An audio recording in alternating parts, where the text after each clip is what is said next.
going forward. Before I start, I want to speak on Bob Reiner, murder him and his wife. I want to do a video on that in detail. I didn't know him very well. I didn't know much about him. I'll be honest, I'm not really a big Hollywood guy. I know he did a lot to push for gay marriage and other things as well. People try to say that, look at how, the people aren't making jokes about it. Like they make jokes about Charlie Kirk. That's a lie. Because Trump really came out and did a Olympic long paragraph talking about himself and how he died. He was bad for America and speaking against Trump. So even in this man's death, it's still about him. This is narcissism 101.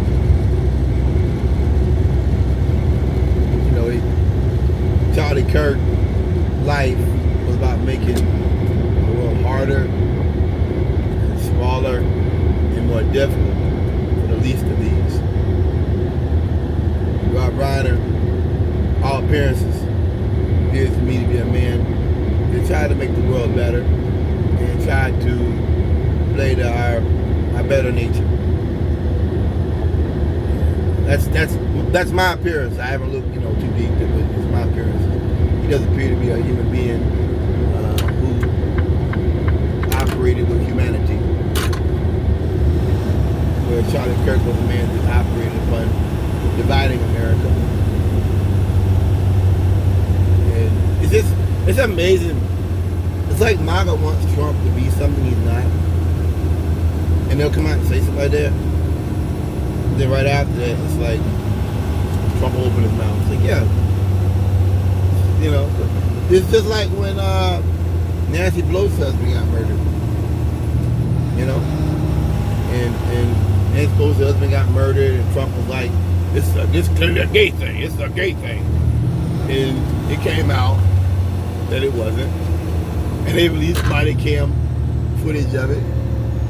Body cam footage of him breaking up into the man's house. Body cam footage of him breaking in the window, the bay window, the alarm system camera, and then trying to, beat him over the head. I watched the body cam of that, and Trump was saying it's a gay thing. Yeah, it's just reminding you that that's what he does. Because we're living in an era now of violence against the left. And this is what you do in this environment. I've said it before that one big thing white supremacy is that white supremacy needs people to whitewash violence, because that's been the white man's game, and it is the white man's game right now. Violence. January 6th, Charlottesville, violence. Real white supremacy violence. And so when you see these things, Bob Reiner, the Reiner family, being murdered, had nothing to do with politics. But Trump had to immediately step up there and try to, no, this is not about that, this is about this. He has to automatically try to soften it, that it's their fault. Mocking the victim. That's how, mocking the victim, that's it. Yeah. It's like with the Nancy Pelosi, there's something gay going on. Gay guys don't bring prostitutes home. And then the man's history was about, he'd been arrested before for making threats. And it just, I'm like MAGA's really dumb. I mean, he just why would you, rich white man, be dating a man that's got a long history of making threats and violence? Even if he did, why would you do that? If he didn't break in the house, and the window was glass inside the house, Trump I don't know, something's going on. Let's try to break out of the house. Break out of the house to the glass inside the house. It's a reminder that MAGA does not live in our reality. When those people got killed in Minnesota, Melissa Horton, I think, her husband got murdered in the house. The man had a skin mask on, a police uniform on, shot them both, killed them. Trump didn't even call the governor. So it's important to understand what these moments are. This is violence against the left. Bob Reiner, it's sad that his death is minimized. Their deaths are minimized by making it about politics when we never made it political. Trump did. But I'll make a video on that. I want to talk for a moment about a concern of mine, that is pollution. With this shooting in Australia and the beach or something, there's other shootings going on lately. The Brown broke everything, God rest in peace. I think that's a concern of mine. It's not really. I've got a vest in here. I've got a backpack with a plate in it. I mean, I got a field vest I got a plate coming for that. A real rifle rated plate. I've got wall blockers. I get it. You want to destroy the country. But for me, I'm more about pollution. It's very clear at this point. Trump intends to go after the Clean Air Act, the Clean Water Act. One point that I try to make is even if that doesn't happen, they're still not going to enforce it. Important to understand that. We're going to live in a world without enforcement action on these pollutants. Yeah, there's a town in Alabama, I think, black town, they had all that there's a company that was polluting it, and Trump ended up at the last minute telling them to stop. So that case been going on before Biden. And Trump's like, that's DEI. So basically telling you anything to help black people is DEI. It's not about gay people, it's not about any of that stuff. If it helps black people, it's DEI. He's at war with black people. Well, remember that. I get if you live in a city, maybe this is not really a concern for you. But if you live in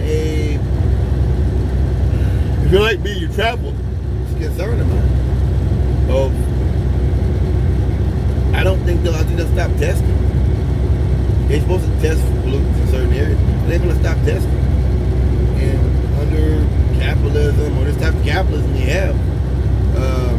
they have to control these people, control their pollutants, control their emissions. And if you don't, it can be dangerous. It can be very dangerous. And so that's the world that I'm concerned about. I'm looking at, I'm kind of looking at what they're doing over in India. It's what it is. If you don't control this stuff, it will get worse. I mean, we already have a lot of trucks out here that don't have the take the emissions because Trump isn't enforcing it. Why is enforcing that stuff? I've got a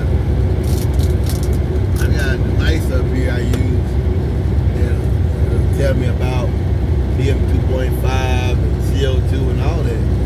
We don't have a government. I feel like I live in a country without a government.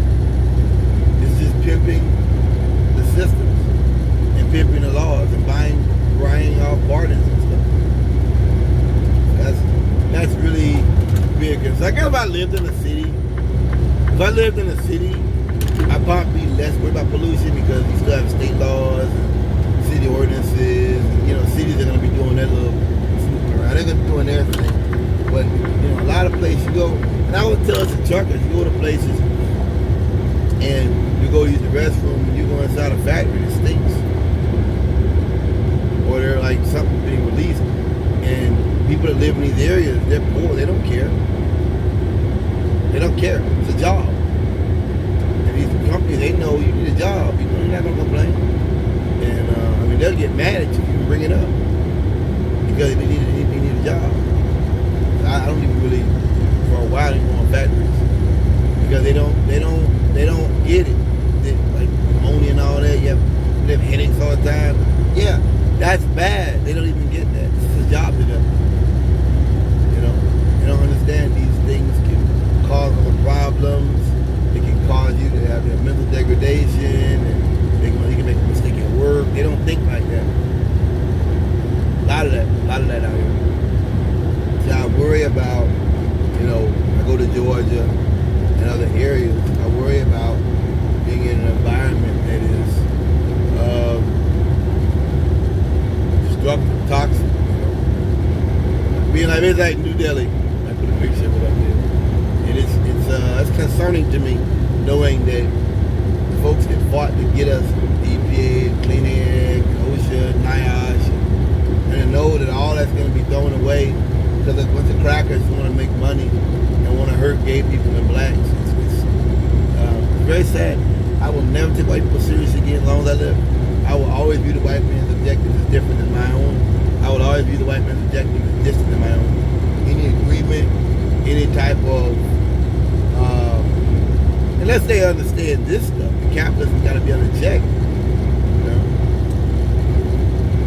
it's got to be. But an average white man, I will always view them as such an enemy. I will always view them as like almost like dealing with an alien or something. What they've done, what Trump has done, they knew he'd do it. They knew it. I don't buy that. They knew he would do it. They knew he would do these things. And to know that people even years ago on them. I was back to the Montreal Protocol. You know, when I was a kid, my mama wasn't no Montreal growing up like that. I remember reading about the Montreal Protocol on the back of the cigarette box. And talking about the ozone layer. That we recognize a hole in the ozone layer and the world come together to act. Now, Republicans today would say, we need a president that's for America, for Memphis, not Montreal. Not realizing that it was held in Montreal. You understand? Like Kyoto Protocol, it's held in Japan, dumbasses. But it was about thoughts and prayers, and they came together to create lawmaking, take regulatory action against CFCs, refrigerants, and hairsprays, and things of that nature. It wasn't thoughts and prayers. And it's so wild because the kid today wouldn't even understand that. The kid today, people would just tell him there is no ozone layer. It's not real. Big deep state, big holes. That's how dumb this white man is. That's how dumb this country is. And to grow up like that, looking at stuff like that, and you know what you see about that stuff? There was no parade. Montreal Protocol, there was no parade. There was no celebration. We're talking about the livelihood of our people and our communities and the very place that we live. And there was acknowledgement something about to fix it. You know? And now, that would never happen. Trump was just calling it's a war on institutions, a war on the